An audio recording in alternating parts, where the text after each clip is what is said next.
L'échange que vous allez entendre est un entretien épistémique. Il s'agit d'une conversation asymétrique dans laquelle on s'intéresse à notre interlocuteur en lui posant des questions. Au travers de celle-ci, nous cherchons à comprendre les raisons qui motivent son avis. L'objectif principal de cette forme de conversation est de passer un moment agréable et mutuellement enrichissant. Bonjour. Avec Prof Salut X. Citizen. Ah bah c'est ouais super, tant mieux. Ça tombe bien l'entretien épistémologique parce que John je le connais et il pourrait y avoir des biais entre lui et moi, des préjugés, des trucs, on sait jamais. Ça tombe bien que ça soit avec toi, Prof. Bonjour. Nickel. Comment ça va? Bah très bien. Merci et toi? Super, très bien, je te remercie. T'as passé une bonne journée? Ouais, la famille, ça va bien, les enfants, tout ça, tout va bien. Bon, bah génial. Donc, t'es au taquet pour donner ton avis sur le sujet du jour. Yes. Alors du coup, qu'est-ce que tu en penses? Qu'est-ce que tu veux nous dire? Qu'est-ce que ça t'inspire? Oui, alors je me remets dans le truc là parce que j'ai déconnecté là pendant 10 minutes, désolé. Les apostats, Pas de problème. donc les apostats, mouvement révolutionnaire ou pion de la droite radicale. Alors bon, bah comme souvent sur des sujets, c'est pas tout l'un ou tout l'autre, hein, selon moi. C'est un peu tout mélangé et c'est des nuances de gris. C'est pas tout blanc ou tout noir. Donc bah oui, il va y en avoir sans doute des révolutionnaires qui sont dans des mouvements politiques révolutionnaires dans le lot. D'ailleurs, qui vont être récupérés ou pas par la droite radicale. Hein, bien souvent, ça va les arranger, la droite radicale, l'extrême droite. Donc ça va les arranger, c'est un bon public pour eux. Hein, on critique l'islam, donc ils se rejoignent au moins sur cette cause. Ça leur fait un point commun, même si après ils sont pas du tout du même bord, hein, parce que t'as la gauche révolutionnaire et puis l'extrême droite, mais là-dessus ils peuvent se réunir. Et puis tu as aussi, tu as aussi pas mal d'apostats qui sont à l'extrême droite. Hein, clairement, ils affichent leur couleur parfois ou pas d'ailleurs, mais souvent on voit dans leur discours que oui ils sont alignés avec l'extrême droite. Ça dépend de l'apostat en question en fait. Hein. D'accord, donc j'ai déjà un petit peu résumé ce que tu nous as dit jusque-là. Donc pour toi, ce titre du jour, il est à nuancer, c'est-à-dire que certains des apostats sont effectivement révolutionnaires. Il y en a quelques-uns de la droite radicale qui récupèrent ce que les apostats disent, donc ça arrange bien la droite radicale. Et également, tu nous dis que certains apostats sont à l'extrême droite. Est-ce que j'ai bien résumé ta pensée et tes premiers propos? Exactement. D'accord. Oui, tu voulais continuer? Non, je me demandais juste si on m'avait bien entendu. Ouais, j'ai dit exactement, c'est exactement ça. D'accord. Et du coup, alors pour toi, est-ce que finalement c'est une bonne chose que ces mouvements d'apostats prennent de l'ampleur, prennent de la visibilité? Est-ce qu'ils devraient en prendre encore plus? Euh, ou c'est pas une bonne chose parce que si ils en prennent de plus en plus, ça va faire le jeu de la droite radicale. Est-ce que, pour poser ma question différemment, est-ce que tu trouves bien que le mouvement des apostats prenne de l'ampleur? Ben là, quand on veut juger quelque chose bien ou pas, ça dépend de quel prisme on a. C'est-à-dire que Alors, si quel est on ton est, prisme? voilà, moi mon prisme, ça va être difficile peut-être à résumer en 2 phrases, mais je vais essayer de me faire comprendre. Mhm. Bon, moi je suis pas croyant déjà à la base, mais bon, finalement, que des gens croient à quelque chose, tant qu'ils font pas de mal, ça me dérange pas. Déjà. Et ça, c'est en plus, c'est les valeurs françaises. Hein. Chacun, voilà, la France respecte toutes les croyances. Oui, contrairement à certains d'extrême droite qui se sont arrêtés il y a 200 ans et qui te disent nous on défend la France. Non, ils voudraient remettre l'église au milieu du village, si tu vois ce que je veux dire. Oui, c'est une Voilà. expression bien choisie dans ce contexte. Oui, c'est pas au hasard. Merci. Et qu'est-ce que je disais? Oui, les apostats, si tu veux, avec le prisme lutte contre les religions, ce qui n'est pas mon cas, je suis pas dans la lutte contre les religions en général.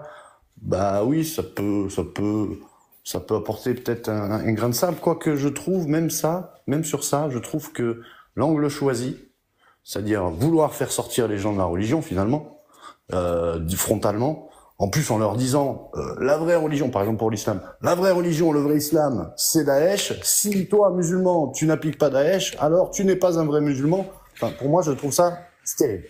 Même si ça peut faire quand même faire réfléchir certains, mais je trouve pas ça très productif, très constructif. Non, moi je pense que il y a des idées dans les religions, certaines idées qui sont très bonnes. Il y a d'autres, et notamment certaines interprétations, certaines pratiques de la religion qui sont très mauvaises, et d'ailleurs qui sont en désaccord profond avec les valeurs françaises. Et c'est de ça. C'est là-dessus pour moi qu'il faut lutter, qu'il faut parler, qu'il faut dénoncer, informer, échanger, etc. L'islam, on fait souvent des lives, c'est... Excuse-moi, Citizen, je veux juste reformuler. Tu penses que c'est certaines pratiques de certaines religions qu'il faut, disons, combattre ou essayer de faire diminuer, mais pas forcément toutes. C'est ce que tu me dis? C'est ça, c'est ce que j'allais résumer, c'est-à-dire que, par exemple, sur l'islam, c'est pas l'islam qu'il faut combattre. En France, les lois françaises sont les mêmes pour tous, peu importe son origine ethnique ou sa religion. Ça, c'est la Constitution française, article 1er. C'est pas l'islam qu'il faut combattre. Certains aimeraient des lois contre l'islam. Je dis non, c'est interdit, c'est pas nos valeurs, c'est pas notre histoire, c'est pas notre culture. Non, ce qu'il faut combattre, c'est l'islam radical. Ces idées qui, justement, sont contre les valeurs et l'histoire de la République et de la laïcité, etc. D'accord. Et comment tu identifies une pratique qui est dans un cadre correct, réglementaire, etc., avec une pratique qui ne l'est plus? Ce que je veux dire par là, c'est comment tu arrives à identifier une frontière claire entre ces deux pratiques, surtout que c'est quelque chose de très personnel et privé, et que les moyens de vérification sont, je suppose, ou je pense, délicats. Pour moi, c'est un sujet très délicat, très sensible. Donc malheureusement, quand on le traite trop vite, on est mal compris, on caricature, on déforme, et en fait, on jette encore un peu plus de flou sur un sujet qui est sensible. Alors, je vais essayer de peser mes mots, mais je vais te donner un exemple, parce que au moins c'est pragmatique. Par exemple, l'islam particulier d'un groupement, d'une confrérie qu'on appelle les frères musulmans, elle a une idéologie. C'est les propos d'un des intellectuels des frères musulmans qui dit « Avec vos lois démocratiques, nous vous coloniserons », donc il parle des démocraties, donc la France, « et avec nos lois coraniques, nous vous soumettrons ». Bon, là c'est assez clair, c'est-à-dire que tu veux venir en France, utiliser nos lois de la démocratie pour t'infiltrer, pour parler au nom de la liberté d'expression, mais ton but en fait c'est de renverser la démocratie et d'imposer les lois coraniques. Bon, là c'est assez clair. Cette idéologie-là n'est pas conforme à nos valeurs, à nos lois. Voilà. Donc on peut lutter contre ça tous ensemble, qu'on soit musulman, pas musulman d'ailleurs. Parce que c'est une idéologie temporelle, elle est datée, elle a pas 1600 ans comme l'islam, elle a été créée en 1928 en Égypte. Donc, même là-dessus, si tu veux, il y a beaucoup de musulmans qui sont au courant et qui le combattent, mais il y en a plein, c'est un peu flou, ils savent pas trop ce que c'est, ils mélangent tout, tu parles de ça, ils te disent « Ouais, donc tu critiques l'islam ». Non, c'est pas Jacques le Fou ici. Calme-toi, on va t'expliquer. Voilà, donc il faut faire beaucoup de pédagogie, d'information, de sourcing, des faits, des paroles de frères musulmans, d'anciens frères musulmans qui témoignent, de chercheurs sur ces sujets, etc. Et voilà, pour essayer un petit peu d'éclairer ce sujet qui est souvent assez obscur et les uns et les autres, d'ailleurs, que ce soit les apostats, l'extrême droite, etc., jettent la confusion dans les têtes. D'accord. Et on mélange un peu tout. Est-ce que tu penses que le mouvement des apostats vise systématiquement toutes les religions et ne fait pas de différenciation entre les différents courants religieux? Le mouvement des apostats, encore une fois, il n'est pas uniforme, comme tout mouvement, mais c'est vrai que la tendance, je pense, de ce que je vois. C'est ce que je vois. Attention, hein, j'ai pas fait une étude sociologique là-dessus, mais majoritairement, c'est, à mon avis, c'est des anciens musulmans qui ont un enjeu là-dedans personnel, ça les a touchés personnellement, ça les touche encore parfois parce que ils sont mis de côté parfois par leur famille, ils sont attaqués, ils sont insultés, j'en passe. Ils considèrent aussi d'ailleurs qu'ils ont perdu des années de leur vie à cause de cette religion, donc ils ont une fixation sur l'islam et une espèce de haine, de rejet, voilà, c'est presque un dégueulis, pardonnez-moi l'expression. Et donc oui, ils ciblent clairement une religion principalement, même s'ils vont te dire, comme tous, hein, ils vont te dire ouais, non, mais nous on parle aussi de christianisme, ouais, une fois sur 100 quoi. Ok. D'accord. Donc pour toi, enfin, alors pour rien te cacher, je cherche à faire émerger une affirmation qui est un peu, comment il faut dire ça, qui est moins nuancée que ce que tu as dit jusqu'à maintenant, hein, donc une affirmation vraiment pour l'entretien épistémique. Est-ce que si je dis que tu penses que globalement le mouvement des apostats cible plus l'islam que d'autres religions, est-ce que c'est une affirmation où tu es relativement d'accord, voire très d'accord avec ça par rapport aux propos que tu me dis? Oui, c'est évident. Ouais. Ah bah oui, pour moi, il n'y a pas de débat. C'est ce qu'on voit en tout cas. Il n'y a pas de débat, d'accord. D'accord. Et du coup, tu es sûr de ça, quelle est ton échelle de confiance? Donc 0, le mouvement des apostats cible aucune religion en particulier, 100%, le mouvement des apostats cible l'islam, toujours, tout le temps. Tu te situerais? Je vais être honnête avec toi, j'ai pas de chiffres. Je t'ai dit, j'ai pas fait une enquête sociologique là-dessus. Maintenant, ce que je vois, c'est quand même que c'est principalement, ça veut pas dire majoritairement, tu vois, 51% et plus, ça peut être 40%, mais je sais pas, je peux pas te dire. Ça peut être 80, je sais pas. Sans des chiffres, et pas du tout, un peu, beaucoup, énormément, tu te situes où? Ouais, c'est beaucoup, ça cible pour moi beaucoup, oui, l'islam. Et du coup, comment t'en es venu à cette conclusion-là? Comme je t'ai dit, hein, j'ai pas de chiffres, mais on voit les lives, on voit ceux qui parlent, et c'est encore une fois, c'est pas une étude sérieuse, donc ça prend pas en compte tous les apostats qui vont pas faire de live, qui vivent leur vie, qui critiquent pas l'islam toute l'année. Donc voilà, on n'a pas de chiffres. D'accord. Partons sur beaucoup, ça me va bien. Ça me va bien. C'est vrai qu'on met tout le temps des chiffres, mais une échelle un peu différente, qui est qualitative plutôt que quantitative, ça va très bien aussi. Donc partons sur beaucoup. Et ça, tu m'as dit que c'était par rapport à ton expérience personnelle ou par rapport à ce que tu regardes des mouvements des apostats. Qui te fait penser, qui cible particulièrement cette religion-là, c'est juste? Pour ceux qui en parlent, oui. Oui.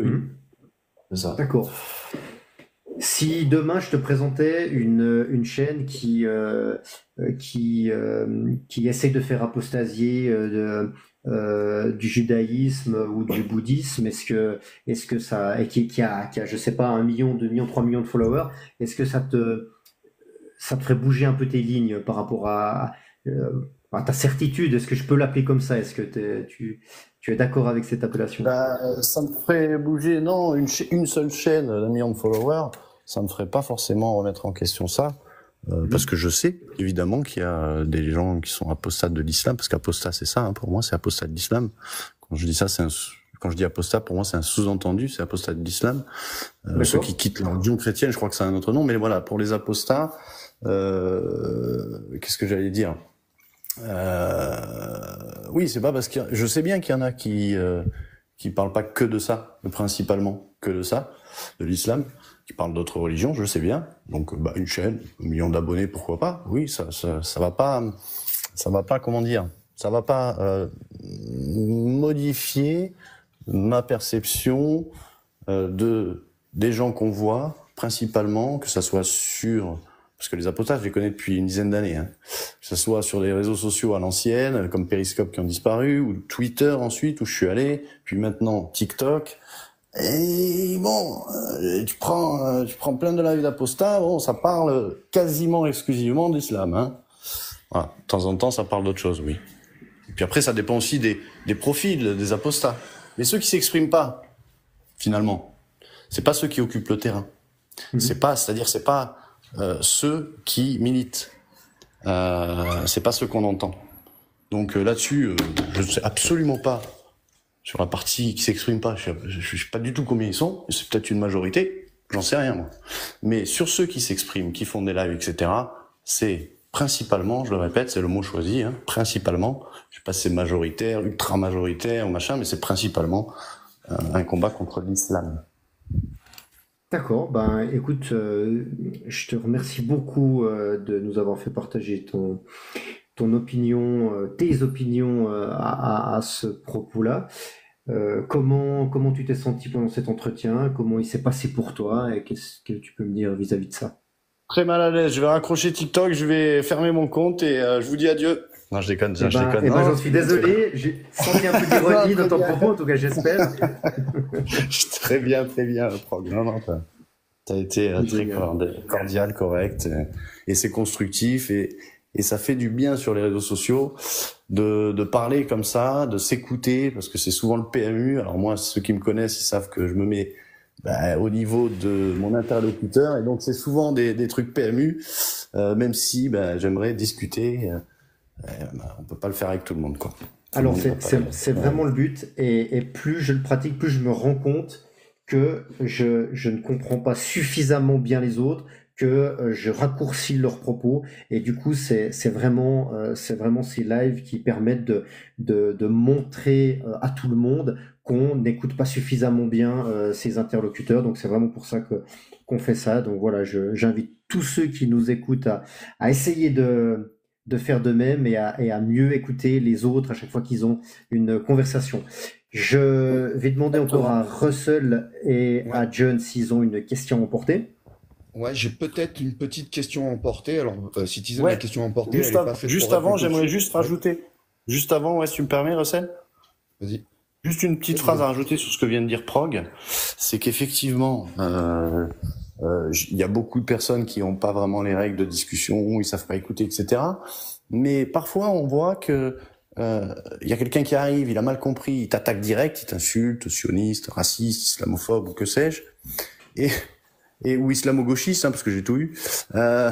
Et en fait, il y a un malentendu. Et quand tu discutes, tu expliques, il y a celui qui va pas écouter, qui va s'entêter, tant pis, celui-là, on peut rien faire.